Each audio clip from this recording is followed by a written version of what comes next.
నమస్తే welcome to YK news this is Sushma ముందుగా headlines చూద్దాం అమరావతి ఇరిగేషన్ వ్యవహారాలపై చర్చ కీలక నిర్ణయాలు తీసుకున్న మంత్రివర్గం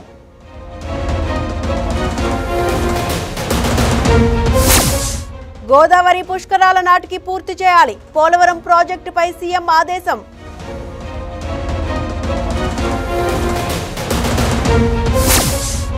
ఉత్తరాంధ్ర వరదలపై అధికారుల అలర్ట్ సహాయక చర్యలకు సిద్ధమని ప్రకటన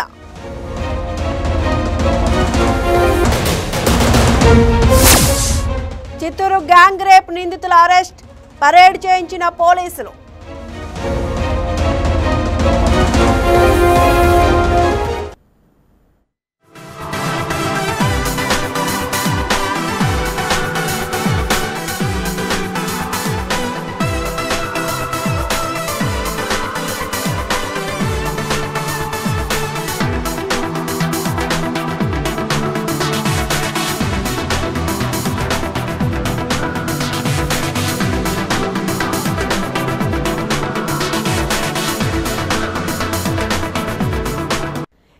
బ్రేకింగ్ న్యూస్ చూస్తున్నాం. సామూహిక అత్యాచార ఘటనలో నిందితులకు చిత్తూరు పోలీసుల వినూత్న ట్రీట్మెంట్ ఇచ్చారు.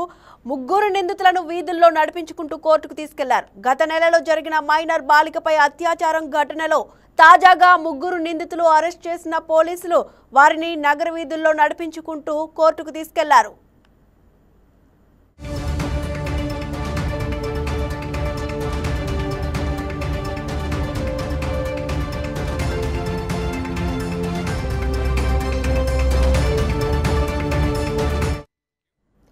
ఒంటరి అమ్మాయిలు అలాగే ప్రేమ జంటలను లక్ష్యంగా చేసుకుని వారి రహస్య వీడియోలు తీసి బెదిరించి నగదు దోచుకుని తర్వాత నిందితులు వారిని రేప్ చేస్తున్నారు. అయితే ఎన్నో నేరాలు చేసిన ఈ ముగ్గురు చిత్తూరు మురకంబట్టు ప్రాంతంలో గత నెల 25న మైనర్ బాలికను రేప్ చేశారు. ఒంటరిగా ఉన్న బాలికపై అత్యాచారానికి పాల్పడిన మహేష్, కిషోర్, హేమంత్ ప్రసాద్ను నగరంలోని చెన్నమ్మగుడిపల్లె దగ్గర పోలీసులు అరెస్ట్ చేశారు. ముగ్గురు నిందితులను నగర వీధుల్లో నడిపించుకుంటూ న్యాయస్థానానికి తీసుకువెళ్లిన పోలీసులు న్యాయమూర్తి ముందు హాజరుపరిచారు. విచారణ చేపట్టిన న్యాయమూర్తి నిందితులకు 14 రోజులు రిమాండ్ విధించారు. తర్వాత వారిని జైలుకు తరలించారు.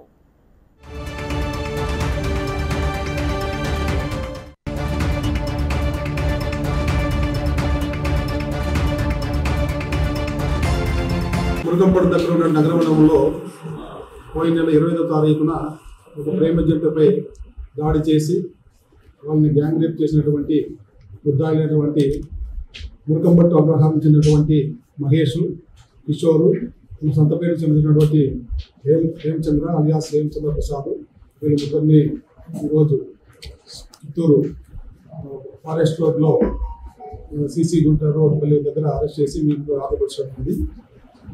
వీరి యొక్క నేర ప్రవృత్తి నేపథ్యం ఏమంటే ఎక్కడైనా అమ్మాయిలు ప్రేమ జంట ఒంటరిగా కనిపిస్తే వాళ్ళు వెంటపడము, వాళ్ళ ఫోటోలు తీసుకోవడం, వాళ్ళ వీడియోలు తీసుకోవడం, వాళ్ళు గోప్యతగా ఉన్నటువంటి వీడియోలు తీసుకోవడం, వాటి ఆధారంగా వాళ్ళని బెదిరించడము, వాళ్ళతో ఏదైనా నగలు లాక్కోవడం, అవసరమైతే వాళ్ళని సెక్సువల్గా దోపిడీ చేయడము, ఇది వీరి యొక్క నేర ప్రవృత్తి.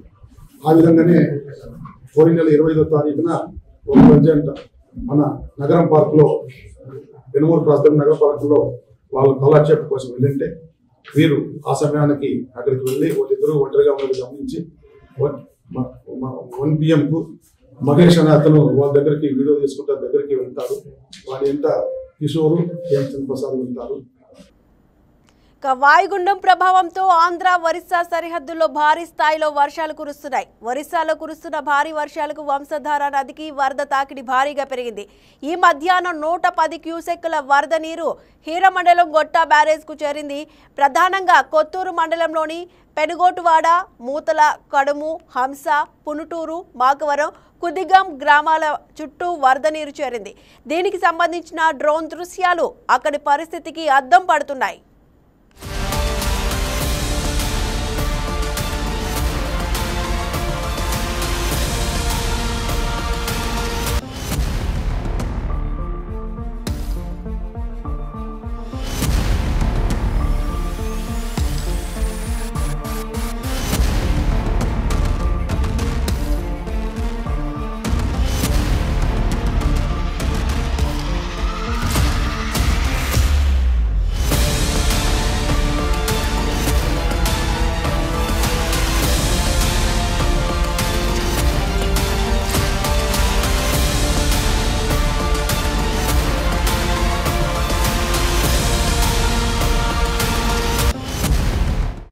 గిరిజనులకు తలరాతలు మారడం లేదు. వారి ప్రాంతాల్లో సరైన రోడ్లకు కూడా దిక్కులేదు. భారీ వర్షాలకు శ్రీకాకుళం జిల్లా నందిగామ మండలం ఉయ్యాలపేట గ్రామం వద్ద రహదారి పూర్తిగా నీటిలో మునిగిపోయింది. దీంతో గ్రామానికి 108 అంబులెన్స్ కూడా రాలేని పరిస్థితి ఏర్పడింది. ఈ క్రమంలో అనారోగ్యంతో బాధపడుతున్న ఒక వృద్ధుణ్ణి ఆసుపత్రికి తరలించేందుకు స్థానిక గ్రామస్తులు డోలీ కట్టుకుని మోసుకెళ్తూ ముంపుకు గురైన రహదారి గుండా ప్రధాన మార్గం వరకు తీసుకువెళ్లారు.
బ్రేకింగ్ న్యూస్ చూస్తున్న ఏపీ కేబినెట్ కీలక నిర్ణయాలు తీసుకుంది. ఆటో క్యాబ్ డ్రైవర్లకు 15,000 ఆర్థిక సాయం అందించే పథకాన్ని ఆమోదించింది. ఆటో క్యాబ్ డ్రైవర్లకు 15,000 ఆర్థిక సాయం అందించే పథకాన్ని ముఖ్యమంత్రి చంద్రబాబు రేపు ప్రారంభిస్తారు. విజయవాడ సింగ్ నగర్లోని మాకినేని బసవపున్నయ్య స్టేడియంలో ఈ పథకాన్ని సీఎం ప్రారంభిస్తారు. ఈ మేరకు పథకం ప్రతిపాదనలకు రాష్ట్ర మంత్రివర్గం ఆమోదం తెలిపింది. అమరావతి సచివాలయంలో సీఎం చంద్రబాబు అధ్యక్షతన కేబినెట్ సమావేశమై 20 అజెండా అంశాలపై చర్చించింది.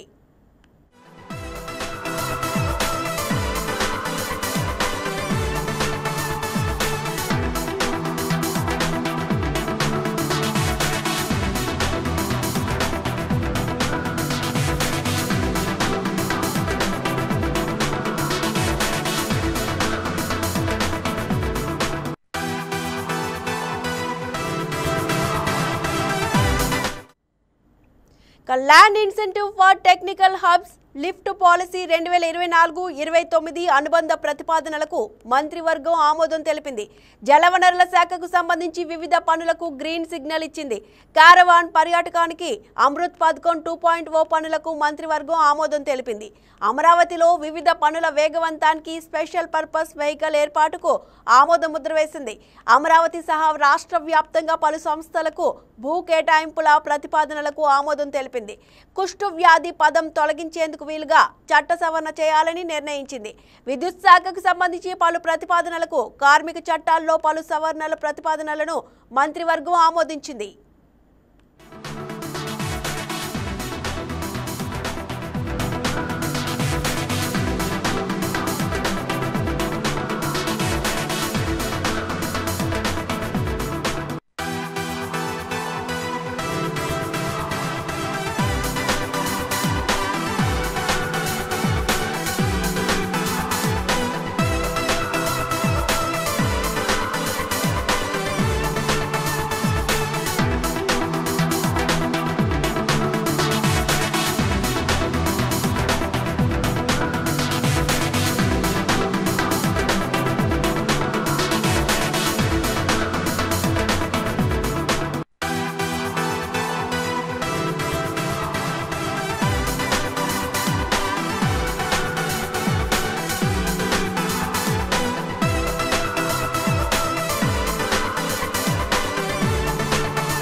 ప్రజలపై జీఎస్టీ భారం తగ్గించిన కేంద్ర ప్రభుత్వం పెట్రోల్ డీజిల్ కూడా జీఎస్టీ పరిధిలోకి తెచ్చే ఆలోచన ఉందా అంటే అవుననే అంటున్నారు AP BJP chief Madhav. Petrol diesel కూడా జీఎస్టీ పరిధిలోకి తెచ్చే ఆలోచన ఉందని రాజమండ్రిలో అన్నారు. ఇందుకు రాష్ట్రాలు కూడా అంగీకరించాలని మాధవ్ కోరారు. జీఎస్టీ తగ్గింపుపై క్యాంపెయిన్ చేస్తున్న బీజేపీ ఏపీ అధ్యక్షుడు మాధవ్ జీఎస్టీ తగ్గింపు ప్రజలపై భారాన్ని తగ్గించిందని ప్రజలకు వివరిస్తున్నారు. 6 సంవత్సరాల పాటు ఈ తగ్గింపు భారం కేంద్రమే భరిస్తుందని మాధవ్ యాదవ్ ప్రజలకు చెప్తున్నారు.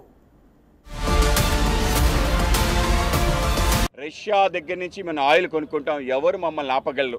ఇరాన్ దగ్గర నుంచి ఆయిల్ కొనుక్కుంటాం, మేము అనుకునే విధంగా కొనుక్కుంటాం, డాలర్స్లో కాదు ఇండియన్ రూపీస్లో కొంటాం అని చెప్పి మొదటిసారి ఆ విధంగా నిలబడిన దీశాలి మన ప్రధానమంత్రి నరేంద్ర మోడీ గారు.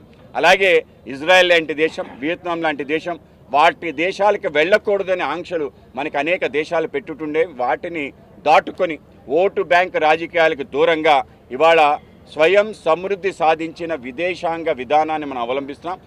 పెంచడం తగ్గించడం అనేది కేవలం ఒక పార్టీ నిర్ణయం కాదనే విషయం మీకు చెప్పాను. జిఎస్టీ కౌన్సిల్లో నిర్ణయం తీసుకుంటారు. ఇవాళ జిఎస్టీ పెట్రోల్లోనూ ఆల్కహాల్లోనూ అమలు లేదు.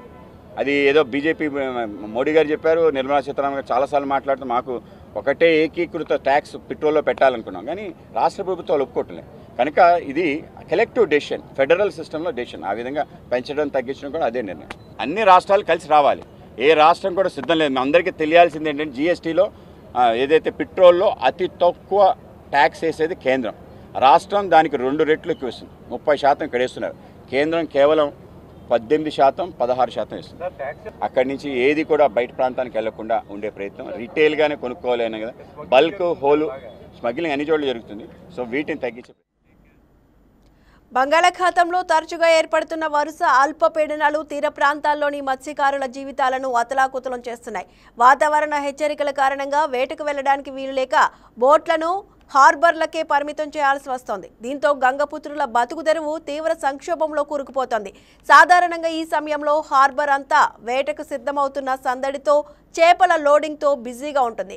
కానీ ప్రస్తుతం ఎటు చూసినా పడవలు నిలిచిపోయి ఉన్నాయి. కొన్ని వారాలుగా తరచూ వస్తున్న వాతావరణ హెచ్చరికలు, ముఖ్యంగా అల్పపీడనాల కారణంగా ఒక్క అడుగు కూడా ముందుకు కదలలేని పరిస్థితి. మత్స్యకారుల జీవనంపై అల్పపీడనాల ప్రభావం ఏ మేర ఉందో మా విశాఖ స్పెషల్ కరెస్పాండెంట్ దుర్గా ప్రసాద్ తెలియజేస్తారు. వరుస వాయుగుండాలు, అల్పపీడనాల ప్రభావంతో కంటిన్యూగా ఉత్తరాంధ్రతో పాటు ఇటు ఏపీలో పలు చోట్ల భారీ వర్షాలు నమోదవుతున్నాయి. ఈ నేపథ్యంలో మత్స్యకారులకి వేటకి వెళ్ళొద్దని వాతావరణ శాఖ అధికారులు అయితే ఆదేశాలు జారీ చేస్తున్నారు. ఇప్పుడు కూడా ప్రస్తుతం ఏదైతే నిన్న తీరం దాటిన వాయుగుండం, తీవ్ర వాయుగుండం, ప్రస్తుతం అది వాయుగుండంగానే కొనసాగుతుంది. ఒరిస్సా గోరఖ్పూర్లో తీరం దాటినప్పుడు కూడా దాని ప్రభావం ఉత్తరాంధ్రలో ప్రధానంగా కనిపిస్తుంది. ఈ నేపథ్యంలో మరో 3 రోజుల పాటు మత్స్యకారులకి వేటకు వెళ్ళొద్దని వాతావరణ శాఖ తాజాగా హెచ్చరికలు జారీ చేసింది. ఈ నేపథ్యంలో మత్స్యకారుల జీవన శైలి ఏముంది, రోజు సముద్రంలోకి వేటకెళ్ళి వస్తేనే వారికి కడుపు నిండా భోజనం చేసే పరిస్థితి. ఈ నేపథ్యంలో మత్స్యకారులు వేటకు వెళ్ళొద్దని ఆదేశాలు జారీ చేయడంతో వారి జీవన శైలి ఏ విధంగా ఉంది, రోజువారీ జీవితం ఏ విధంగా గడుపుతున్నారో ప్రత్యక్షంగా వైకే టీవీ, వైకే ప్రేక్షకులు చూపించే ప్రయత్నం చేస్తుంది. లేకపోతే మనతో పాటు కొంతమంది మత్స్యకారులు ఉన్నారు, వారి మాటలు అడిగి తెలుసుకునే ప్రయత్నం చేద్దాం. సరే చెప్పండి, ఏదైతే ఈ మధ్యకాల వరుస తుఫాన్లు లేకపోతే వరుస వాయుగుండాల ప్రభావంతో మత్స్యకారులకు వేటకు వెళ్ళొద్దు అంటున్నారు, బోట్లన్నీ పూర్తిగా ఎక్కడ పడితే కట్టేస్తుంది. సో ఎలా ఉంది మీ జీవన శైలి, రోజువారీ జీవితం ఎలా గడుస్తుంది? మాకు ఉపాధి కలగట్లేదండి, ఇల్లా ఇటు ఉండట్లేదు, ఇటు అసలు పడట్లేదు. చేపలు చాలా ఇబ్బందుల్లో ఉన్నాం, అసలు బోట్లు కూడా తిరగట్లేదు. ఇట్లేక పండగలకి వాటికి డబ్బులు కూడా ఉండట్లేదు, అసలు ఏటు ఉండట్లేదు. చూస్తే తుఫాన్లు ఎక్కువ ఈ సంవత్సరం, కానీ ఏటి మాకు డబ్బులు రావట్లేదు, తినడానికి ఇబ్బంది, చాలా ఇబ్బంది పడుతున్నాం. కానీ మమ్మల్ని ఎవరైనా కొద్దిగా చేతి బాగుంటుంది, కానీ చాలా బాధ. ఈ సంవత్సరం మాత్రం చాలా ఇబ్బందుల్లో ఉన్నాం. చాలా పిల్లలు కూడా కొద్దిగా పెంచుకునే పరిస్థితిలో ఉన్నాం. మేము చాలా దెబ్బలో ఉన్నాం ఈ సంవత్సరం. అసలు ఏటు ఉండట్లేదు, బోట్లకి ఎక్కడిదక్కడే కట్టేస్తుంది బోటు, ఏటు లేక. అది ఒకటి తుఫాన్లో ఒకటి వాటికి వెళ్ళి ఇటు ఉండకంతున్నాయి. మొన్న వెళ్ళాం, 2 రోజులు చేసుకుని వస్తాం. ఓ 10 రోజులకైనా వెళ్ళాం, ఏటు లేక అసలు ఇటు ఉండట్లేదు. ఏటు లేక అలాగ వస్తాం మళ్ళీ వెంటనే. అది ఒకటి తుఫాన్ అనగాలి మళ్ళీ వస్తాం జట్టీనే ఉందంత, బోట్ అంతా అలాగే ఉంది, జట్టీని కట్టేసి ఏటి వెళ్ళట్లేదు. బోట్లు వెళ్తున్నాయి, వెళ్ళి వలేసినా ఏటు ఉండట్లేదు. సరుకు అసలు నైట్ వెళ్ళినా అయితే 5,000, 4,000, 3,000 రూపాయలు సరుకు వస్తుంది నైట్ వెళ్ళినా అయితే. అసలు ఏటు మాకు ఏటు ఎలా బతకాలి, ఏటు అర్థం అవ్వట్లేదు. అలా ఉంది పరిస్థితి, మా పరిస్థితి. జనరల్గా ఈ ఏదైతే పిల్లలు పెట్టే సమయంలో ఏప్రిల్, మే నెలలోని వేట నిషేధం 60 రోజులు ఉంటుంది. ఆ సమయంలో మీకు చాలా ఇబ్బందిగా ఉంటుంది, ప్రభుత్వం ప్రోత్సాహం అందిస్తుంది. ఇప్పుడు మీరు చెప్పినట్టే ఇలా వేటకు వెళ్ళగానే వాతావరణంలో మార్పు అనగానే వాయుగుండం ప్రభావం కావచ్చు, అల్పపీడనాలతో మళ్ళీ క్షేమంగా రిటర్న్ వచ్చేయమంటున్నారు, వేటకు వెళ్ళొద్దు అంటున్నారు. ఈ టైంలో మీకు ఎలా ఉంటుంది? జనరల్గా మీ ఫ్యామిలీ గడవడం ఎలాగా, ఖర్చు పెట్టుకుని వెళ్తారు, ఎలా జరుగుతుంది? చాలా ఇబ్బందులు అవుతున్నాయండి. ఇంట్లో తినడానికి కూడా ఇబ్బందులు అయిపోతున్నాయి. పిల్లలకి చదివించుకోవడానికి కూడా ఇబ్బంది. మరి ఏటకి వెళ్తే మాకు డబ్బులు వస్తాయండి. ఇంకా ఏరే మా పనులకి తెలియదు. చిన్నప్పటి నుంచి ఇది ఏటకే వెళ్ళడం మాకు తెలుసు. ఏరే పనులకి వెళ్దామంటే మరి మమ్మల్ని ఎవరు పెట్టుకోవాలి మాకు తెలియదు కదా. పనులు బయట పనులే, ఈ ఏటకెళ్ళిన పనులే మాకు తెలుసు. కానీ అలాగా ఏటకెళ్ళి బతుకుతున్నాం కానీ ఏటు ఉండట్లేదు. అసలు పిల్లల్ని చదివించుకోవడానికి కూడా చాలా ఇబ్బందుల్లో ఉన్నాం. తినడానికి కూడా ఇబ్బంది ఎక్కువైపోతుంది ఈ సంవత్సరం. కానీ అలా ఉంది మా పరిస్థితి. కానీ మరి ఏటు చేస్తే ఏటు అర్థం అవ్వట్లేదు. అంటే మామూలుగా ఎంతమంది మత్స్యకారులు ఈ బోట్స్ ఫిషింగ్ హార్బర్లు ఉంటారు? ఈ హార్బర్లు ఎన్ని బోట్లు గట్టి కట్టేసి మొత్తం వెళ్ళి వెనక్కి వచ్చిన బోట్లు ఎన్ని ఉంటాయి? మొత్తం చాలా ఎక్కువ వస్తాయండి బోట్లల్లా. ఈ తుఫాను ఒకటి చెప్తాను కదా, అప్పటి నుంచి బోట్లు వెళ్ళట్లేదు అసలు. తుఫాన్లు ఒకటి అటు ఏటు ఉండట్లేదు అసలు. వెళ్ళి ఇంకా లోపలైతే ఎక్కువ ఉండవు బోట్లు. అక్కడో అటే ఉంటే అటు ఒరిసా సైడ్ ఉంతే ఎక్కువ తోడుకెళ్ళి బోట్లు. ఏటలో లోకల్లో బోట్లు, ఏటలో వల్లలాగిలి బోట్లు అన్నీ జట్టినే ఉన్నాయి. కానీ చాలా ఎక్కువ బోటు ఎక్కువే. చాలా మనకు తెలియదు అనుకో, ఎక్కువ బోట్లు అనమాట. చాలా ఎక్కువ ఫిషింగ్ మొత్తం బోటాలు కట్టేసి ఉంది. అది మీరు చెప్పండి, ఎలా ఉంది మీ జీవనశైలి? ఎలా ఉంది ప్రస్తుతం? బోట్లన్నీ గట్టిగా కట్టేసిన పరిస్థితి. రోజువారీ మీకు ఎలా గడుస్తుంది? అంటే ఫ్యామిలీ నడుపుకోవాలని మీకు ఇదే జీవనాధారం. మత్స్య సంపద మీకు జీవనాధారం. సో సంపద లేదు, మత్స్యగా మీ చేపలు కూడా వాళ్ళకి పట్టలేని పరిస్థితి. ఎలా ఉంది మీకు? ఎలాగంటే ఏటకెళ్ళి ఇంకాసేపు ఉండట్లేదు. ఫుల్ ఒడిసు. అలాగే వారం రోజుల దాకా యాంకర్ మేము ఉన్నాము. ఈ గాలి ఎక్కువైపోయి మన చెట్టుకి రావడం, అలాగే వర్షాలు కూడా గ్యాప్ లేకుండా 2 రోజులు 3 రోజుల నుంచి గుడుస్తున్నాయి. ఇలాగ వెళ్ళిన కాంచి కూడా బోట్లు ఇప్పిన కాంచి ఈ సంవత్సరం ఏ సంవత్సరం కాదు, ఈ సంవత్సరం చాలా ఘోరం అయిపోయింది. ప్రతి సంవత్సరం కూడా ఏ సంవత్సరం నుంచి ఫిషింగ్ వల్ల బాగుండేది. ఈ సంవత్సరం ఇలాగ బోట్లు కట్టడం వల్ల ఇలాగ ఈ పరిస్థితి ఇలా జరుగుతుంది. అలాగే ఒడిసు ఇప్పుడుకి ఎక్కువైపోయి అలాగే వలేస్తున్న తోలుతో ఇట్లా లేపడము, ఈ సుడిగుండం అలాగే మరి వాతావరణం వాయుగుండం ఉంది ఈ మధ్యనే. అంటే బోటుకి వేటకి వెళ్ళినప్పుడు ఎలా ఉంటుంది? ఇప్పుడు డీజిల్ ధరలు పెరిగినాయి, మరోవైపు ఐస్ కూడా చాలా కాస్ట్ ఉంది. ఎలా ఉంది బిజినెస్? ఎలా జరుగుతుంది? ఇబ్బందులు ఎలా ఉంది? డీజిల్ మరి అలాగే పెట్రోల్, ఆయిల్, డీజిల్ 4000, 5000, 4000, 3000 అలాగ వేసుకుని వెళ్తాం. ఆయిల్ వేసుకెళ్ళినా సరే అలాగా మరి నేను దానికి ఆ జర్నీకి ఆయిల్ అలాగా 2000, 3000 అలా కావడం. కానీ ఆయిల్ డబ్బులు మాత్రం లేవు. ఇటు లేక బోట్లు అలా జిట్టుని కట్టేవలసిందే. చూస్తున్నాం కదా, ఏదైతే బంగాళాఖాతంలో వరుస అల్పపీడనాలు, వాయుగుండ ప్రభావంతో మత్స్యకారులు తీవ్ర ఇబ్బందులకు గురవుతున్న పరిస్థితి మనం చూడొచ్చు. ఎందుకంటే ఈ వర్షాకాల ప్రభావం లేకపోతే వాతావరణ మార్పుల వల్ల రోజువారీ జీవితం చాలా ఇబ్బంది పడుతుంది. వాతావరణ హెచ్చరిక నేపథ్యంలో వేటకి వెళ్తున్నాం, చేపలు పడదామని చెప్పేసి డీజిల్ పెట్టుకొని ఫుల్ లోడ్తో ఐస్తో కలిపి కార్మికులతో కలిపి మత్స్యకారులతో కలిపి మేము వేటకు వెళ్ళే టైంలో ఇట్లాంటి వాతావరణ శాఖ నుంచి అధికారుల నుంచి సమాచారం రావడంతో వేట మధ్యలోనే వదిలేసి వెనక్కి వస్తున్న పరిస్థితి. అయితే మా జీవన విధానం చాలా ఇబ్బందికరమైన పరిస్థితి. ఎందుకంటే రోజువారీ చేపలు పట్టుకొని మేము ఒడ్డుకొచ్చి అమ్ముకుంటేనే మా జీవన విధానం రోజువారీ జీవితం గడుపుకునే పరిస్థితి. కానీ పిల్లల చదువు కూడా ఇబ్బందికరమైన పరిస్థితి. మేము చాలా ఇబ్బందికరంగా ఉన్నాం. ప్రభుత్వం మమ్మల్ని ఆదుకోవాలి. ఇట్లాంటి వాతావరణ పరిస్థితుల్లో కూడా చాలా ఇబ్బంది పడతా ఉన్నాం. ఇదైతే ప్రతి ఏడాది చేపల వేట నిషేధ టైంలో ప్రభుత్వం మాకు ప్రోత్సాహం అందిస్తుంది. ఇట్లాంటి సమయంలో కూడా ప్రభుత్వం ఇట్లాంటి కరువు సమయంలో కూడా మమ్మల్ని ఆదుకోవాలని చెప్పేసి కూడా మత్స్యకారులు చెప్తున్న అంశం మనం చూడొచ్చు. Video journalist Ganesh, Durgaprasad, YK news, Visakha నుండి. ఇక కేబినెట్ భేటీ అనంతరం మినిస్టర్ పార్థసారథి మాట్లాడుతున్నారు. లైవ్ లో చూద్దాం. గతంలోనే 2019లో ఎస్ఆర్ కన్స్ట్రక్షన్స్ ఈ పనులు ప్రారంభించలేదనే ఉద్దేశంతో గత ప్రభుత్వం ఆ కాంట్రాక్ట్ని రద్దు చేయడం జరిగింది. రద్దు చేసిన తర్వాత ఆ పనులు చేపట్టి ఆ ప్రాంతానికి ఉపయోగపడే విధంగా చేసినట్లయితే బాగుండేది. కానీ పూర్తిగా దాన్ని గాలికి వదిలేయటం మూలంగా ఈరోజు ఆ పనుల్ని మళ్ళీ పునరుద్ధరించాల్సిన అవసరం వచ్చింది. మరి లిఫ్ట్ లేకోకుండా ఈ అప్లాండ్ డిస్ట్రిబ్యూటర్ ఆయకట్టు ఏదైతే ఉందో దానికి సాగునీరు అందే పరిస్థితి లేదు. కాబట్టి ఈ లిఫ్ట్ని మళ్ళీ పునర్నిర్మాణం చేయాలని చెప్పేసి నిర్ణయించడం జరిగింది. మరి 7/6/2027 ద్వారా మంజూరు చేయబడిన ప్రాజెక్టు యొక్క 3వ సవరించిన పరిపాలన అనుమతి ద్వారా లభించిన మొత్తం నుండి ఈ పనులు చేపట్టబడతాయని చెప్పేసి దానికి ఆమోదం తెలపడం జరిగింది. ప్రకాశం బ్యారేజ్ మరియు దివిసీమ ప్రాంత క్లిష్టమైన భద్రత సమగ్ర అవసరాల కోసం 4.49 కోట్ల విలువైన 4 పనులు వరద నష్టం పనులకు ఆమోదం తెలపడం జరిగింది. గత సంవత్సరం వచ్చిన అధిక వర్షాలకి ఫ్లడ్స్కి జరిగిన డ్యామేజెస్కి దాదాపు 107 కోట్లతో ఇప్పటికే క్యాబినెట్ ఆమోదించడం జరిగింది.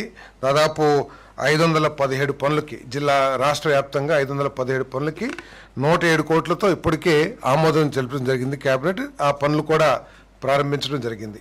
తర్వాత అక్కడ శాసనసభ్యులు అక్కడ ప్రాంత రైతుల రిక్వెస్ట్ మేరకు ఏదైతే ప్రకాశం బ్యారేజ్ పక్కన ఉన్న కట్టలు ఏదైతే ఉన్నాయో బండ్స్ దివిసీమలో తర్వాత ప్రకాశం బ్యారేజ్ దగ్గర వీకెన్ అయ్యి ఇదే విధంగా దీన్ని ఇమీడియట్గా రిపేర్ చేయకపోతే మళ్ళీ ఏదన్నా వరదలు వచ్చినా వర్షాలు వచ్చినా కూడా అవి పూర్తిగా డ్యామేజ్ అయ్యి ప్రజలకి నష్టం జరిగిద్దనే ఉద్దేశంతో మరి ఆ ప్రాంత శాసనసభ్యులు రిక్వెస్ట్ మేరకు ఈ 4.49 కోట్ల విలువైన పనులకి ఆమోదం తెలపడం జరిగింది.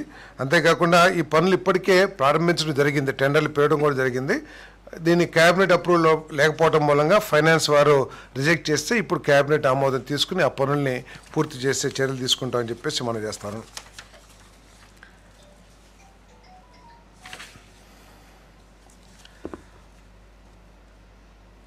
వైఎస్ఆర్ కడప జిల్లాలో 3,19,48,000తో మైలవరం ఆనకట్టుకు సంబంధించిన plates, high tension bolts, gates వీటన్నిటికి కూడా రిపేర్ చేయడానికి పరిపాలన ఆమోదం అడ్మినిస్ట్రేటివ్ శాంక్షన్ ఇవ్వడం జరిగిందని చెప్పేసి నేను మనవి చేస్తాను. మరి మైలవరం రిజర్వాయర్ తుంగభద్ర హెచ్ఎల్సి ప్రాజెక్టులో భాగమైన మైలవరం రిజర్వాయర్ 1981-82లో నిర్మాణం చేయడం జరిగింది. దాంట్లో 9.965 టీఎంసీల వాటర్ ఈ ప్రాజెక్టులో స్టోర్ చేయడానికి అవకాశం ఉంటే తర్వాత వచ్చిన గండికోట రిజర్వాయర్ మూలంగా దీని కెపాసిటీ కూడా తగ్గించడం జరిగింది. నవంబర్లో 2021లో వచ్చిన భారీ ఇన్ఫ్లో మూలంగా ఈ మన వాల్స్, గేట్స్ ఈ అన్నీ కూడా స్ట్రక్చర్స్ అన్నీ కూడా డ్యామేజ్ అయిపోయినా కూడా గత ప్రభుత్వం ఏం పట్టించుకోని పరిస్థితులు చూసాం. ఇదే కనుక కొనసాగినట్లయితే భవిష్యత్తులో ఎప్పుడైనా వరదలు వచ్చినా లేకపోతే ఎక్కువ ఇన్ఫ్లోస్ వచ్చినా కూడా సిస్టమ్ దెబ్బతినే అవకాశం ఉంది. కాబట్టి మరి ఈ 3,19,45,000తో ఈ రిపేర్స్కి ఏది ప్లేట్స్ కానివ్వండి లేకపోతే హై టెన్షన్ బోల్ట్స్ అవన్నీ కూడా రిపేర్ చేయడానికి పరిపాలన ఆమోదం ఇవ్వటం జరిగిందని చెప్పేసి మనం చేస్తాను.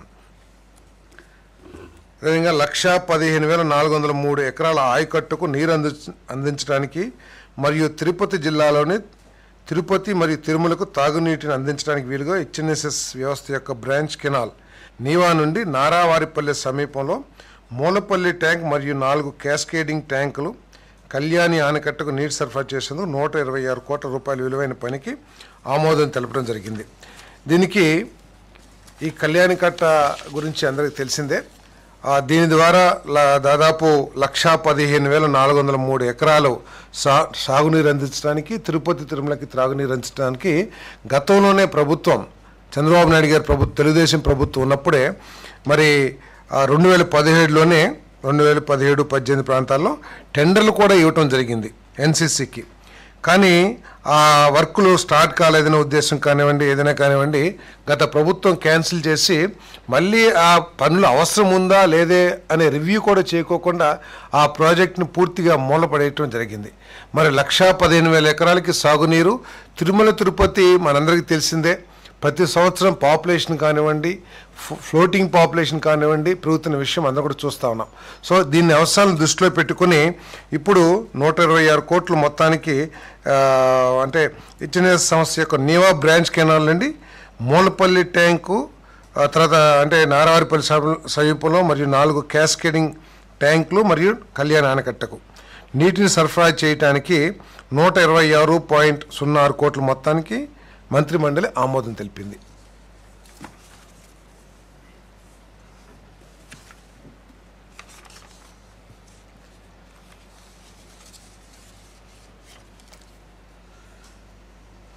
అనంతపురం జిల్లాలోని ఉరవకొండ, వజ్రకరూర్ మరియు వేడవనకల్ మండలాల్లో 10,500 ఎకరాల ఆయకట్టుకు సాగునీరు అందించడానికి 177 వద్ద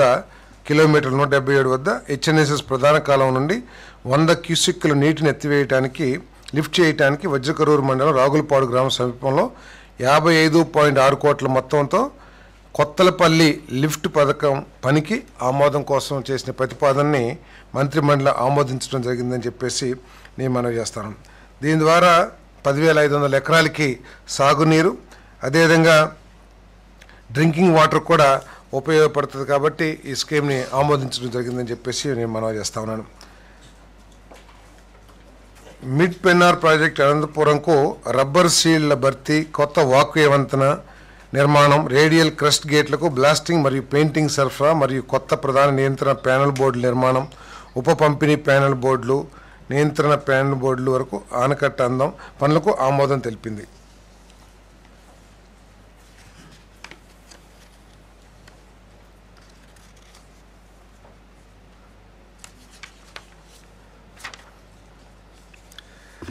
ఈ పెన్నా నది మీద మిడ్ పెన్నార్ రిజర్వాయర్ ఏదైతే ఉందో 5.2 TMC సామర్థ్యం కలిగిన రిజర్వాయరు 1962లో నిర్మించడం జరిగింది. గత 10 సంవత్సరాల నుంచి దీని నిర్వహణ పూర్తిగా చేయకపోవటం మూలంగా అనేక సమస్యలు తలెత్తినాయి. మరి పాత వైరింగ్, ఎందుకంటే అక్కడన్నీ కూడా లిఫ్ట్లకి ఉపయోగించే ప్యానెల్స్, ఎలక్ట్రికల్ వర్క్స్ అయితే ఉన్నాయో అవన్నీ కూడా డ్యామేజ్ అయిపోయిన పరిస్థితుల్లో దాన్ని పూర్తిగా మళ్ళీ ఫుల్ కెపాసిటీతో పనిచేయటానికి ఈ రిపేర్స్ అన్నీ కూడా చేయటానికి కావాల్సిన ప్రతిపాదనని ఆమోదించడం జరిగిందని చెప్పేసి మనం చేస్తాం.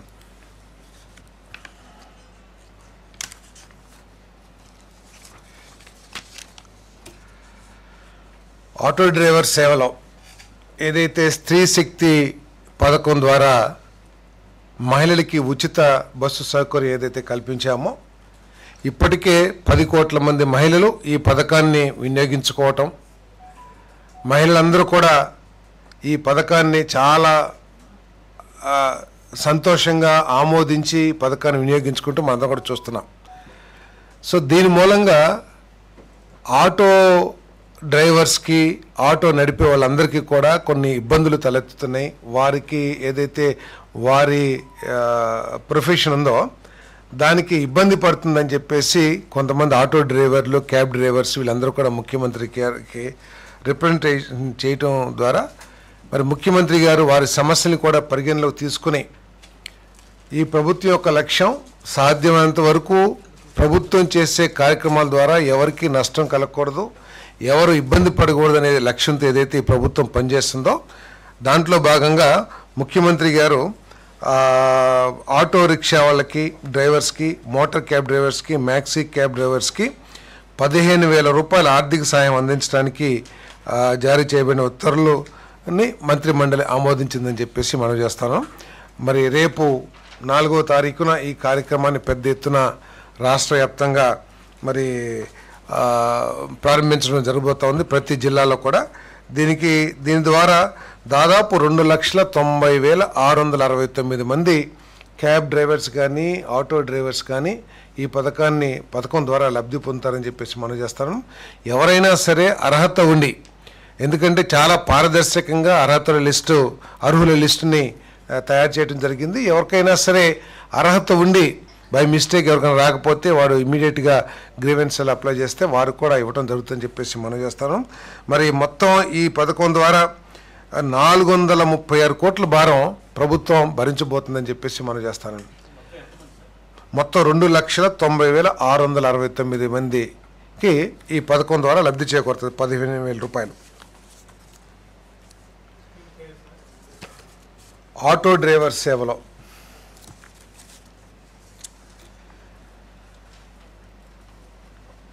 మనందరికీ తెలిసిందే, ముఖ్యమంత్రి గారు పదే పదే చెప్తున్న విషయం, ఈ రాష్ట్రంలో టూరిజం రంగాన్ని అభివృద్ధి చేసినట్లయితే ఎక్కువ మందికి ఉపాధి అవకాశాలు లభిస్తాయి, మన రాష్ట్రంలో యువకులకి ఉద్యోగ అవకాశాలు లభిస్తాయి. కాబట్టి దీని మీద ప్రభుత్వం చాలా దృష్టి పెడుతున్న విషయం మీ అందరికీ కూడా తెలుసు. ఇప్పటికే అనేక పాలసీస్ని ఆమోదించాం. టూరిజం కూడా బాగా అభివృద్ధి చెందుతున్న పరిస్థితులు కూడా మీ అందరికీ తెలుసు. హోటల్ 50,000 రూమ్స్ని నిర్మాణం చేయాలని, ఎక్కడెక్కడైతే అవకాశాలు ఉన్నాయో అక్కడంతా కూడా టూరిజంని డెవలప్మెంట్ చేయాలని చెప్పేసి పాలసీల ద్వారా చేస్తున్న ప్రయత్నం మీ అందరికీ తెలిసిందే. దాంట్లో భాగంగా ఆంధ్రప్రదేశ్ పర్యాటక విధానం 2024-29కి క్యారవాన్ పర్యాటకాన్ని ప్రోత్సహించడానికి క్యాబినెట్ ఏదైతే ప్రతిపాదన చేసిందో క్యాబినెట్ ఆమోదించడం జరిగిందని చెప్పేసి మనం చేస్తాం. దీంట్లో ఏంటంటే టూరిజం పాలసీ ప్రకారం క్యారవాన్ పార్కులు తర్వాత క్యారవాన్లు వేరే రాష్ట్రాల్లో అయితే దాదాపు కొన్ని వందల క్యారవాన్స్ ఇప్పటికే ఉన్నాయి. ఒక 25 నుంచి 30-40 క్యారవాన్ పార్కులు కూడా ఉన్నాయి ఇతర రాష్ట్రాల్లో. మన కర్ణాటక కానివ్వండి, మహారాష్ట్ర కానివ్వండి, ఈ రాష్ట్రాల్లో క్యారవాన్లు కూడా దాదాపు 100-150 వరకు క్యారవాన్లు కూడా ఆ రాష్ట్రాల్లో రిజిస్టర్ చేసుకున్నాయి. మన దగ్గర ఒక పాలసీ లేకపోవటం మూలంగా ఈ క్యారవాన్స్ ఎవరు కూడా ఇప్పుడు దాకా రిజిస్టర్ చేసుకోలేదు. ఈ పాలసీ తీసుకురావడం ద్వారా మన రాష్ట్రంలో కూడా క్యారవాన్స్ అదేవిధంగా క్యారవాన్ పార్కులు కూడా వస్తాయని చెప్పేసి ఆశిస్తున్నాం. తప్పకుండా దీంట్లో ఏంటంటే మెయిన్గా క్యారవాన్ ఎవరైతే పెడతారో వాళ్ళకి ట్యాక్స్ రిబేట్ కూడా ఇవ్వటం, లైఫ్ ట్యాక్స్ ఏదైతే ఉందో ఆ రిబేట్ ఇవ్వడం జరుగుతుంది. అదేవిధంగా క్యారవాన్ పార్కులు ఎవరైతే ఏర్పాటు చేస్తానికి ముందుకు వస్తారో వారికి స్టాంప్ డ్యూటీ కానివ్వండి లేకపోతే అనేక విధమైన ఇన్సెంటివ్స్ కూడా ఇవ్వబడతాయని చెప్పేసి నేను తెలియజేస్తా ఉన్నాను. అంటే అది కూడా ఉంది. క్యారవాన్ పార్కులకి ఏంటంటే స్టాంప్ డ్యూటీ మరియు బదిలీలో 100% ఇన్సెంటివ్, అదేవిధంగా భూమి ల్యాండ్ కన్వర్షన్లో 100% మాఫీ, నాణ్యత ధృవీకరణ పత్రం ఏదైతే ఉంటుందో దానికి ఫీజు ఉంటుంది. నేషనల్ అయితే 2 లక్షలు 100% ఇన్సెంటివ్, ఇంటర్నేషనల్ స్టాండర్డ్ అయితే 10 లక్షలు ఉంటుంది దీనికి. అదేవిధంగా మూలధన సబ్సిడీ 25% వరకు ఇవ్వబడుతుందని చెప్పేసి మనం చేస్తారు. హోమ్ స్టే అది సపరేట్ పాలసీ, ఇది క్యారవాన్ పాలసీ. క్యారవాన్ పాలసీలు ఏంటంటే క్యారవాన్లు కోటి అదేంటంటే మనం మొట్టమొదటి వచ్చిన 25 క్యారవాన్లకి లైఫ్ ట్యాక్స్లో 100% మ్యాక్సిమం 3 lakhs రూపీస్. ఫస్ట్ వచ్చిన 25, తర్వాత 25 నుంచి అంటే 26 నుంచి 38 క్యారవాన్స్ వరకు 50% మ్యాక్సిమం 2 lakhs. తర్వాత 39 నుండి 50 క్యారవాన్లకి లైఫ్ ట్యాక్స్లో 25% మ్యాక్సిమం 1 lakh రూపీస్ ఇన్సెంటివ్ ఇవ్వటం జరుగుతుందని చెప్పేసి మనం చేస్తాం. అదేవిధంగా కొన్ని వెహికల్స్ ఎలక్ట్రికల్ వెహికల్స్ కూడా ఉన్నాయి కదా, ఈవీ వెహికల్ బస్సులు, దానికి కూడా ఈ ఇండస్ట్రీ రేట్ ప్రకారం టారిఫ్ ప్రకారం ఇవ్వాలనే ప్రతిపాదన కూడా ప్రభుత్వం పరిశీలనలో ఉంది. ఇప్పుడు దాకైతే ఏం తెలియజేయలేదని చెప్పేసి మనం చేస్తాం. అంటే ఈ క్యారవాన్ పార్కులు కనుక ఏర్పాటు చేసినట్లయితే ఆ క్యారవాన్లో అన్ని ఎకోసిస్టమ్స్ అంటే రెస్టారెంట్స్ కానివ్వండి లేకపోతే ఇంకా ఎలక్ట్రికల్ ఛార్జింగ్ కానివ్వండి లేకపోతే ఇంకేదైనా రిక్రియేషన్స్ కానివ్వండి అన్నీ ఒక పార్కులో ఏర్పాటు చేసినట్టయితే అక్కడ అంతా సెక్యూరిటీ కూడా ఎవరైతే డెవలపర్ ఉంటారో అవన్నీ కూడా ఏర్పాటు చేస్తారో అక్కడ 10 కానివ్వండి 15 క్యారవాన్లు పార్క్ చేసుకుంటానికి. అంటే దీనివల్ల ఏంటంటే ఏదైనా టూరిజం ప్లేస్ అట్రాక్టివ్గా ఉన్నా కూడా అక్కడ సరైన వసతి లేకపోవడం మూలంగా చాలామంది టూరిస్టులు ఇప్పుడు ఫారిన్ టూరిస్టులు అనుకోండి వాళ్ళకి కావాల్సింది హైజీనిక్ హోటల్స్ లేకపోతే ఏనంటే అదే క్యారవాన్ అయితే మొత్తం వారి కంట్రోల్లో ఉంటుంది, లోపల నీట్నెస్ కానివ్వండి వాళ్ళంతా ఉంటుందని చెప్పేసి ఈ క్యారవాన్ టూరిజం కూడా ప్రోత్సహించాలనేది ప్రభుత్వం యొక్క ఆలోచన అని చెప్పేసి మనం చేస్తాను. అదేవిధంగా ఈ హోమ్ స్టేలు మరియు బెడ్ అండ్ బ్రేక్ఫాస్ట్ ప్రమోషన్ కోసం ఆంధ్రప్రదేశ్ టూరిజం పాలసీ 2024-2029కి అనుబంధంకి క్యాబినెట్ ఆమోదం తెలిపిందని చెప్పేసి మనం చేస్తాను. దీంట్లో ఏంటంటే ఈ 1 నుంచి 6 రూముల వరకు ఉండేవి ఈ హోమ్ స్టే కింద వస్తాయి. 6 రూములు దాటిన కన్స్ట్రక్షన్ అది హోటల్ కింద పరిగణించబడుతుంది. ఈ హోమ్ స్టేలు ఏంటంటే చిన్న ప్రాంతాల్లో టెంపుల్స్ ఉంటాయి, ఆ టెంపుల్స్ ఏరియాలో పెద్ద హోటల్స్ ఉండవు. అక్కడ స్టే చేయాలంటే ఇప్పుడు విజయవాడలో ఉండి ఎక్కడికో ఒక 50 కిలోమీటర్లు వెళ్ళి దైవ దర్శనం చేసుకుని మళ్ళీ వెనక్కి రావాలంటే చాలా సమస్యలు ఉంటాయి. ఆ టెంపుల్ ఉన్న చోట ఒక పెద్ద హోటల్ పెడతానికి అంత మార్కెట్ ఉండకపోవచ్చు. సో వీటన్నిటిని దృష్టిలో పెట్టుకుని ఈ హోమ్ స్టేస్ని కనుక మనం డెవలప్ చేసినట్లయితే ఇది కూడా మంచి ప్రోత్సాహం వస్తుంది టూరిజం డిపార్ట్మెంట్కి అని చెప్పేసి. దీంట్లో ఏంటంటే ఓనర్ కూడా కంపల్సరీగా దాంట్లో నివాసం ఉండాలి. నివాసం ఉండి 6 రూములు కానీ 1 నుంచి 6 రూముల వరకు ఏర్పాటు చేసుకుని అద్దెకివ్వచ్చు. దాని మూలంగా ఏంటంటే ఆ లోకలైజ్డ్ ఫుడ్ కానివ్వండి లోకలైజ్డ్ లైఫ్ స్టైల్స్ కానివ్వండి ఇవన్నీ కూడా ఈ టూరిస్టులకి అట్రాక్టివ్గా ఉంటాయి అనే ఉద్దేశంతో ముఖ్యంగా టెంపుల్ టూరిజం డెవలప్మెంట్కి కానివ్వండి, లేదా చిన్న చిన్న ప్రాంతాలు ఏదైతే ఉంటాయో వాటికి అంటే కొన్ని హార్టికల్చర్ పార్క్స్ ఉంటాయి, అటువంటి ప్రాంతాల్లో ఈ టూరిజం పెరుగుతుందని చెప్పేసి ప్రభుత్వ ఆలోచన, దాన్ని కూడా ఆమోదించడం జరిగిందని చెప్పేసి నేను మనవి చేస్తాను. 6 రూములు దాటితే హోటల్ స్టేటస్ కిందకి వెళ్ళిపోతుంది. 6 రూములు దాటితే హోమ్ స్టే కింద రాదు.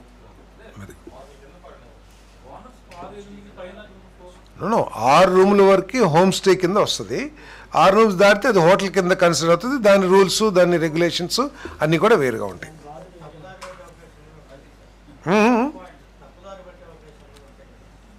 ప్రతి దాంట్లోనూ అనేక రకాలు ఉంటాయి. అది మన మీద ఆధారపడి ఉంటుంది.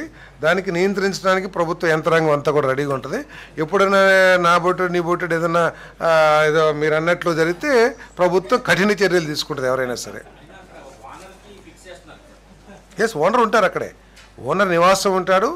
ఓనర్ హోమ్ మేడ్ ఫుడ్డే సర్వ్ చేయబడుతుంది. ఓనరే ఆ రూమ్స్ అన్ని కూడా మెయింటైన్ చేస్తారు.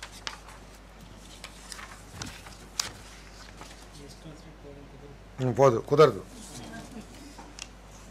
దానికి కూడా కొన్ని రూల్స్ రెగ్యులేషన్స్ ఉంటే దాన్ని చాలా కఠినంగా అమలు చేస్తాం కూడా జరుగుతుందని చెప్పేసి మనం చేస్తాం. ఓకే, మున్సిపల్ అడ్మినిస్ట్రేషన్ మరియు అర్బన్ డెవలప్మెంట్.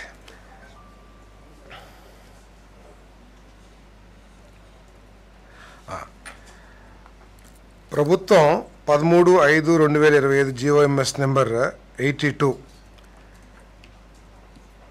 ద్వారా PH అండ్ MED మరియు APGBC కింద 281 అమృత్ 2O ప్రాజెక్టులు అమలు చేయడానికి 10,251.72 కోట్ల మొత్తానికి పరిపాలన అనుమతిని మంజూరు చేసింది.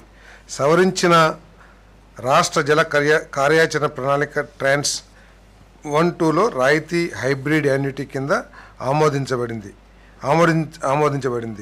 ఈ ఛామ్ మోడల్ మరియు ఇట్లా ఏంటంటే ఈ ఛామ్ మోడల్ కింద 281 పనుల్ని అమృత్ 2O కింద ఏదైతే ఉన్నాయో ఈ 281 పనుల్ని ప్రతిపాదించి టెండర్లు కూడా పిలవటం జరిగిందని చెప్పేసి మనం చేస్తున్నాం.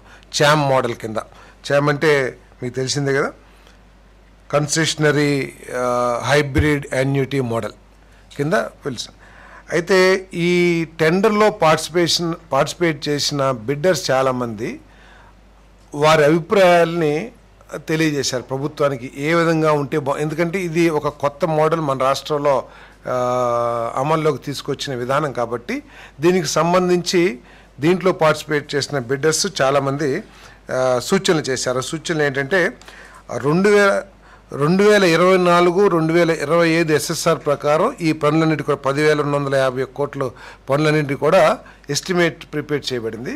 అయితే దీంట్లో పార్టిసిపేట్ చేసిన బిడ్డర్స్ అందరూ కూడా 2025-2026 SSRని పరిగణలోకి తీసుకోవాలని చెప్పేసి కోరటం జరిగింది. అదేవిధంగా EMD మనందరికీ తెలిసిందే, టెండర్ వేసేటప్పుడే EMDని బిడ్డర్స్ అందరూ కూడా సబ్మిట్ చేయాల్సి ఉంటుంది, బ్యాంక్ గ్యారెంటీ రూపంలో కానీ లేకపోతే నగదు రూపంలో కానీ. వారు ఏమడిగారంటే ఇది కొత్త మోడల్ కాబట్టి, ఛామ్ మోడల్ కాబట్టి ఈ 2.5% ఏదైతే EMD ఉంటుందో సక్సెస్ఫుల్ అయిన బిడ్డర్కి అగ్రిమెంట్ చేసే సమయంలో తీసుకోండి అని చెప్పేసి రిక్వెస్ట్ చేశారు. టెండర్ టైంలో కాకుండా అగ్రిమెంట్ చేసే టైంలో తీసుకోండి అని చెప్పేసి రిక్వెస్ట్ చేశారు. ఆ 2.5% కూడా బ్యాంక్ గ్యారెంటీ రూపంలోనే కాకుండా ఈ మధ్య ఇన్సూరెన్స్ కంపెనీలు కూడా కొన్ని షూరిటీ బాండ్స్ ఇస్తూ ఉన్నాయి. ఆ బాండ్స్ని కూడా కన్సిడర్ చేయండి బ్యాంక్ గ్యారెంటీ బదులు అని చెప్పేసి కూడా రిక్వెస్ట్ చేయడం జరిగింది. అదేవిధంగా నార్మల్ టెండర్ సిస్టంలో, కాంట్రాక్ట్ సిస్టంలో 7.5% సెక్యూరిటీ డిపాజిట్ కింద హోల్డ్ చేస్తారు ప్రతి పేమెంట్లో కూడా, అన్ని R&B కానీ ఇరిగేషన్ కానీ. ఇది అంతా కొత్త మోడల్ కాబట్టి మొత్తం మేమే పెట్టుబడి, బిడ్డర్సే 40-60% వరకు పెట్టుబడి పెడుతున్నారు కాబట్టి ఈ 7.5% రద్దు చేయమని చెప్పేసి కూడా రిక్వెస్ట్ చేయడం జరిగిందని చెప్పేసి నేను మనవి చేస్తాను. అదేవిధంగా ఈ ఏదైతే APUFIDC ఈ సంస్థ ఏదైతే ఉందో మేనేజింగ్ డైరెక్టర్ని 2,756.67 కోట్లు బదులు 2980.9 కోట్లు కన్సెషనరీ సపోర్ట్ కింద పెంచమని చెప్పేసి కూడా రిక్వెస్ట్ చేయడం. అంటే ఒరిజినల్ బిడ్డింగ్ కానీ లేకపోతే ఏదైతే ఒరిజినల్ ప్రతిపాదన ఏదైతే ఉందో కన్సెషనరీ సపోర్టు కేవలం 2756.67 కోట్లు ఉంది. దాన్ని 2980 కోట్ల కంటే పెంచిన ఎస్ఎస్ఆర్ కానివ్వండి, లేకపోతే వాళ్ళు ఏంటంటే స్టాండర్డ్ ఇంట్రెస్ట్ తీసుకున్నారు 10.15% ఎంతో. సో మరి బ్యాంక్స్ ఫ్లోటింగ్ ఇంట్రెస్ట్ రేట్ ఉంటుంది కాబట్టి దాన్ని కూడా పరిగణలోకి తీసుకోమన్నారు. ఏదైనా కూడా మొత్తం ప్రాజెక్ట్ కాస్ట్లో 60% కన్సెషనరీస్, 40% అథారిటీ బేర్ చేయాలని చెప్పేసి రిక్వెస్ట్ చేశారు. దీనికి సంబంధించిన ప్రతిపాదన ఏదైతే ఉందో దాన్ని ప్రభుత్వం ఆమోదించడం జరిగిందని చెప్పేసి మనం చేస్తాను.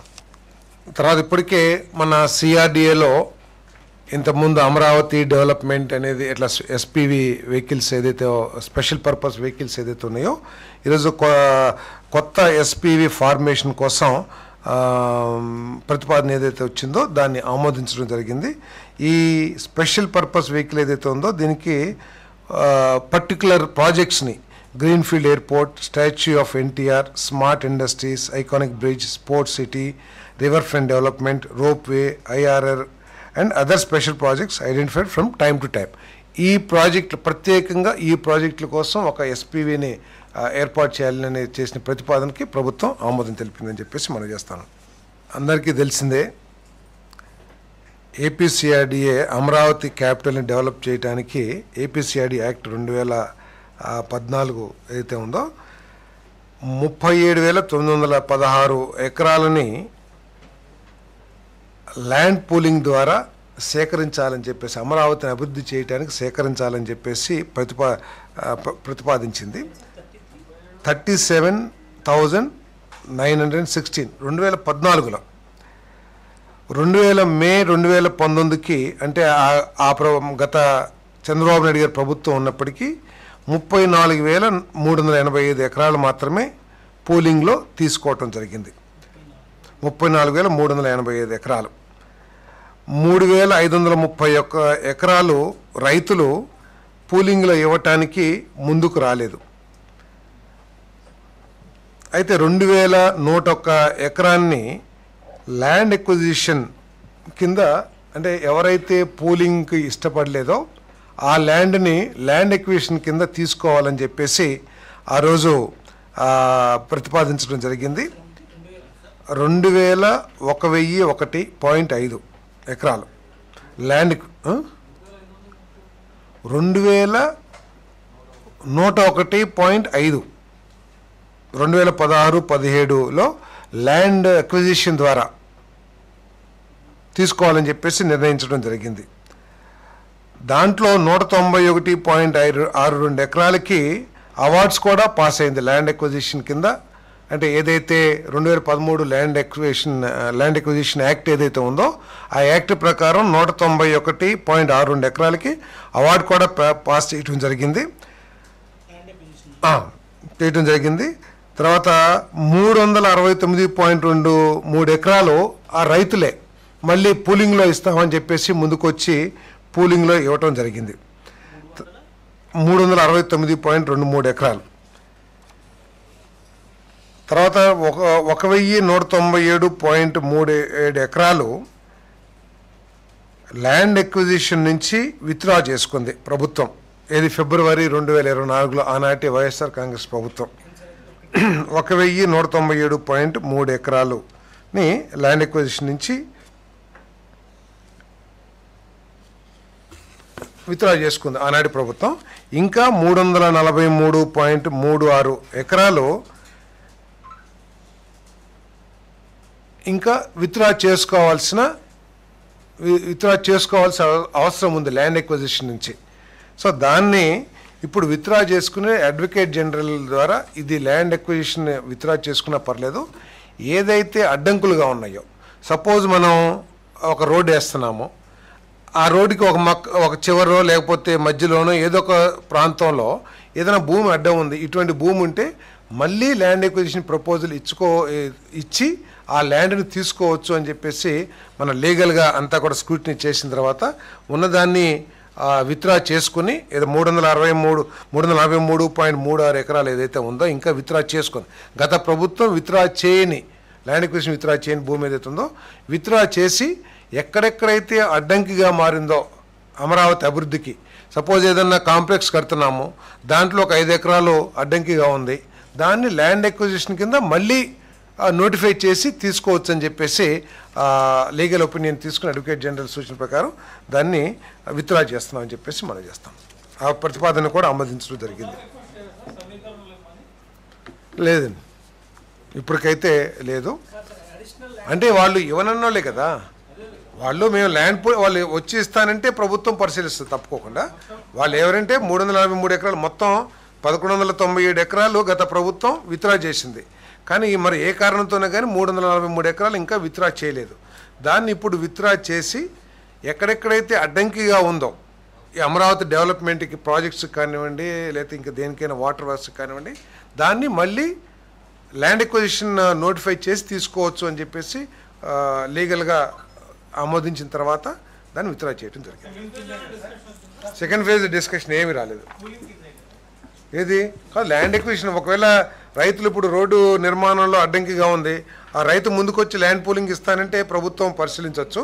బట్ ఇదేదైతే ఇప్పుడు చెబుతున్నాం 343 ఎకరాలు, దానికి ల్యాండ్ ఎక్విజిషన్ ప్రపోజల్ని విత్డ్రా చేస్తున్నాము. ఎప్పుడైతే ప్రాజెక్టు ఇంప్లిమెంటేషన్లో రోడ్స్ కానివ్వండి, బిల్డింగ్స్ కానివ్వండి, వాటర్ వర్క్స్ కానివ్వండి, కెనాల్స్ కానివ్వండి అడ్డంకిగా మారితే అదే భూమి అయినా సరే మళ్ళీ ఇంకొకసారి ల్యాండ్ ఎక్విజిషన్ నోటిఫికేషన్ ఇచ్చి తీసుకోవచ్చు. లేదా ఆ రైతులు ముందుకు వచ్చి పూలింగ్లు ఇస్తానన్నారు అనుకోండి, తప్పకుండా ప్రభుత్వం పరిశీలిస్తుంది. తీరొచ్చు, తప్పకుండా దాన్ని పరిశీలిస్తారు. ఇప్పుడు తిరుపతిలో ఎస్వివియు యూనివర్సిటీకి గుంటూరు లాంలో రీజనల్ పౌల్ట్రీ ఫామ్లో 26.19 ఎకరాలు కేటాయిస్తూ జారీ చేయబడిన GOMs number 10 AHDD and F 2 విభాగం 13/10/2008 ఆంధ్రప్రదేశ్ హైకోర్టు ఆదేశాలకు అనుగుణంగా ప్రక్కన పెడుతూ ఆ భూమి కేటాయింపును రద్దు చేయడానికి మరియు గతంలో గుంటూరు జిల్లా veterinary officers mutually aided cooperative housing building సొసైటీకి 10 ఎకరాలు కేటాయిస్తూ జారీ చేయబడింది. ఏంటంటే 2 పార్సెల్స్ని అంటే 16.19 ఎకరాలకేమో ఎస్వివి యూనివర్సిటీకి అలాట్ చేశారు, అది లాంగ్ ఫామ్లో భూమిని. 10 ఎకరాలేమో హౌసింగ్ బిల్డింగ్ సొసైటీ అంటే mutually veterinary officers mutually aided cooperative house building సొసైటీకి 10 ఎకరాలు కేటాయిస్తూ 2008లో ఆర్డర్స్ ఇచ్చారు. అయితే కోర్టుకు వెళ్ళటం జరిగింది. కోర్టుకు వెళితే ఆ యూనివర్సిటీకి ఇచ్చిన ఏదైతే ఉందో దాన్ని రిజెక్ట్ చేసింది కోర్టు. బట్ ఏదైతే ఎంప్లాయీస్కి veterinary officers aided cooperative housing building సొసైటీకి ఏదైతే ఇచ్చారో అప్పటికి చాలా కాలం అయిపోయింది. దాంట్లో థర్డ్ పార్టీ ఇంట్రెస్ట్లు కూడా క్రియేట్ అయినాయి. మరి ఇన్ని సంవత్సరాల తర్వాత వాళ్ళని క్యాన్సిల్ చేయటం కరెక్ట్ కాదు కాబట్టి వాళ్ళని మళ్ళీ తిరిగి వారికి ఇచ్చేయమని చెప్తే దానికి ఆ ప్రతిపాదన ఏదైతే ఉందో మునుపటి ఉత్తర్వులను పునరుద్ధరించడానికి చేసిన ప్రతిపాదనకు రాష్ట్ర మంత్రి మండలి ఆమోదం తెలిపింది. నేషనల్ కోఆపరేటివ్ డెవలప్మెంట్ కార్పొరేషన్ నుండి AP state cooperative marketing federation limited ద్వారా 1000 కోట్ల అదనపు వర్కింగ్ క్యాపిటల్ రుణాన్ని పొందేందుకు ప్రభుత్వ హామీని పొడిగించడానికి మరియు ఆ మొత్తాన్ని విజయవాడలోని AP state civil supplies corporation inter corporate రుణంగా బదిలీ చేయడానికి వరి సేకరణ బకాయిలను క్లియర్ చేయడానికి మంత్రి మండలి ఆమోదం తెలిపింది. ఈ ప్రభుత్వం వరి కానివ్వండి, పొగాకు కానివ్వండి, కోకో కానివ్వండి, మామిడికాయలు కానివ్వండి, వీటన్నిటినీ కూడా ఎప్పుడైతే రైతు నష్టపోతున్నాడని ప్రభుత్వం దృష్టికి వచ్చిందో ఖర్చుకి వెనకాడకుండా ఆర్థిక సమస్యలు ఉన్నా కూడా అప్పు తీసుకొచ్చైనా సరే రైతు సమస్యని పరిష్కరించాలి, రైతును ఆదుకోవాలనే లక్ష్యంతో ఈ 15 నెలలు కూడా ప్రభుత్వం పనిచేస్తూ ఉంది. దాంట్లో భాగంగానే ఈ సంవత్సరం దాదాపు 53 లక్షల టన్నుల ధాన్యాన్ని ఈ ప్రభుత్వం సేకరించడం జరిగింది. సేకరించడమే కాకుండా దాదాపు 90% సేకరణకి 24-48 గంటల్లోనే పేమెంట్ ఇచ్చిన ప్రభుత్వం ఈ దేశంలో కూడా ఎక్కడ లేదు. సో అదేవిధంగా పొగాకు బ్లాక్ బెర్రీ ఏదైతే ఉందో 12 రూపాయలు, తర్వాత 9 రూపాయలు, 6 రూపాయలు అనుకుంటాను. ఈ డిఫరెంట్ గ్రేడ్స్ని 2 కోట్ల కిలోలు 20 మిలియన్ కేజీస్ ఈ పొగాకును కూడా, ఎందుకంటే వ్యాపారస్తులు ఏదైతే ఫ్యాక్టరీస్ ఉన్నాయో సిగరెట్ మ్యానుఫ్యాక్చరింగ్ అని పొగాకు వాడే ఎవరి ప్రామిస్ ఆధారంగా సాగు చేశారో వరి పంట, ఆ కంపెనీలన్నీ కూడా ముఖం చాటేస్తే కొనటానికి ఇంట్రెస్ట్ చూపించకపోతే ప్రభుత్వం ఇంటర్వ్యూన్ అయ్యి ఆ పొగాకుని మరి ప్రభుత్వం కొనుగోలు చేసిందని కూడా మీకు మనవి చేస్తాను.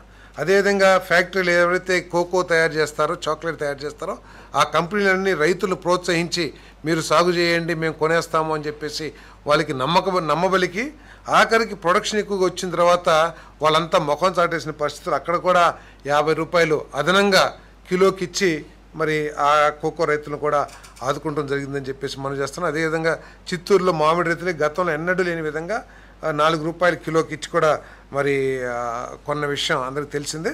దాంట్లో భాగంగానే 1000 కోట్లు ఎన్సీడీస్ నుంచి రుణం తీసుకొచ్చి ఏపీ స్టేట్ సివిల్ సప్లైస్కి దానికి స్టేట్ మన సివిల్ సప్లైస్ కార్పొరేషన్కి ఇవ్వడానికి ఏదైతే ప్రతిపాదన చేసిందో దాన్ని ఆమోదించడం జరిగిందని చెప్పేసి మనం చేస్తాను. ఏపీ చారిటబుల్ మరియు హిందూ మత సంస్థలు మరియు ఎండోమెంట్స్ చట్టం 1987 సవరిస్తూ ఆ సెక్షన్ నుండి కుష్టు వ్యాధితో బాధపడుతున్నారు అనే పదాలు తొలగించే ముసాయిదా బిల్లు ఆమోదం కోసం ప్రతిపాదనకు రాష్ట్ర మంత్రి మండలి ఆమోదం తెలిపింది. ఇది ఆల్రెడీ అసెంబ్లీలో కూడా వచ్చిన విషయం తమకు తెలిసిందే. ఏపీ నిరంతరం పనిచేసే రిఫరెన్స్ స్టేషన్ నెట్వర్క్ను నేషనల్ రిఫరెన్స్ స్టేషన్ ప్లాట్ఫామ్తో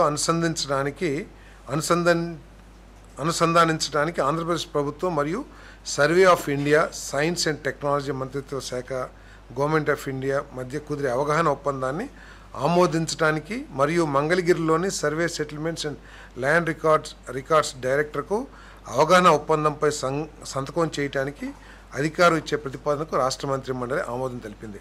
అంటే గవర్నమెంట్ ఆఫ్ ఇండియాతో కలిసి మొత్తం సర్వే నిర్వహించడం ద్వారా ఒక డేటాబేస్ని ఏర్పాటు చేస్తే మీకు కానీ ఎవరైనా కామన్ పబ్లిక్ కూడా అవసరమైతే ఆ డేటాని సరఫరా చేయడానికి వీలు కలుపుతుందని చెప్పేసి మొత్తం రాష్ట్రానికి సంబంధించిన భూ వివరాలన్నింటినీ కూడా సర్వే చేయడానికి ఉపయోగపడుతుంది ప్రతిపాదన. నంద్యాల జిల్లా పాణ్యం మండలం పిన్నపురం గ్రామంలో ఉన్న ప్రభుత్వ భూమిని 174 ఎకరాల భూమిని మెస్సెస్ గ్రీన్ కో ప్రైవేట్ లిమిటెడ్ ద్వారా ఇంటిగ్రేటెడ్ రెన్యూవబుల్ ఎనర్జీ ప్రాజెక్ట్ స్థాపన కోసం నెట్కాప్కు బదిలీ చేయడానికి అప్పుడు విధానం ప్రకారం జీఓఎంఎస్ నెంబర్ 16 ఎనర్జీ డిపార్ట్మెంట్ తేదీ 13/6/2020 ప్రకారం ఎకరాకు 5 లక్షలకు నిర్ణయించిన భూమి రేటును ఆ సమయంలోని అన్ని అంశాలను దృష్టిలో ఉంచుకొని సాధారణ షరతులకు లోబడి నిర్ణయించడం అయిందని, అయితే జిల్లా కలెక్టర్ ప్రతిపాదించిన విధంగా మరియు ఇంధన శాఖ స్పష్టం చేసిన విధంగా ఎకరా మార్కెట్ విలువ 6.25 లక్షలుగా నిర్ణయిస్తూ రెవెన్యూ శాఖ చేసిన ప్రతిపాదనకు రాష్ట్ర మంత్రి మండలి ఆమోదం తెలిపింది. అంటే గతంలో 5 లక్షలకి ఇచ్చారు, బట్ కలెక్టర్ ఆ రేట్స్ అన్నీ కూడా రివ్యూ చేసి మార్కెట్ రేట్ని 6,25,500 చేస్తే దాన్ని కూడా ఆమోదించడం జరిగిందని చెప్పేసి మనం చేస్తాం.